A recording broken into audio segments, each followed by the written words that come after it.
അങ്ങനെ അൻസിബയുടെയും ഋഷിയുടെയും വീട്ടുകാർ മാത്രമേ ഇപ്പൊ ഹൗസിനുള്ളിൽ എത്തിയിട്ടുള്ളൂ.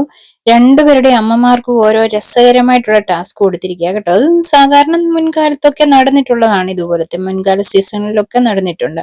രണ്ടുപേരും, അതായത് ഋഷിയുടെ അമ്മയും ഓപ്പോസിറ്റ് സൈഡിലായിട്ട് തിരിഞ്ഞും മറിച്ചുമായിട്ട് ഓരോ ചെയറിലിരുത്തും. അതുപോലെ തന്നെ അൻസിബയുടെ അമ്മയും അൻസിബയും അതുപോലെ ഇരുത്തും. എന്നിട്ട് രണ്ടുപേര് സായിയും അപ്സരയും കൂടെ ഓരോ ചോദ്യം ചോദിക്കുന്നുണ്ട്. അപ്പൊ രണ്ടുപേരും ആ കൈ കൊടുത്തിരിക്കുന്ന പേപ്പറിൽ എഴുതണം ചോദ്യത്തിന്റെ ആൻസർ. അപ്പൊ രണ്ടുപേരും ഒരേ ആൻസർ ആയിരിക്കും മിക്കവാറും എഴുതുന്നത്. ഇത് ഇവിടെ ഇപ്പൊ അതുപോലെയായിരുന്നു. അൻസിബ എഴുതും, അൻസിബയുടെ അമ്മ എഴുതും ഒരേ ആൻസർ. ഋഷി എഴുതിയതും ഋഷിയുടെ അമ്മ എഴുതിയതും ഒരേ ആൻസർ ആയിരുന്നു. അപ്പൊ ഒത്തൊരുമ, രണ്ടുപേരും തമ്മില് എങ്ങനെയാണോ ഒരു വീട്ടില് ആ രീതിയിൽ ഇഷ്ടപ്പെട്ട കാര്യങ്ങൾ ഏതാ എങ്ങനെയാന്നുള്ളതൊക്കെ ആയിരുന്നു ചോദ്യം. രണ്ടുപേരും ഒരുപോലെ തന്നെയാണ് ആൻസർ പറഞ്ഞ്. അത് വെറുതെ അവര് വന്നപ്പോ അവർക്കൂടെ ഒരു ചെറിയ ടാസ്ക് ആയിട്ട് കൊടുത്തതാണ് കേട്ടോ.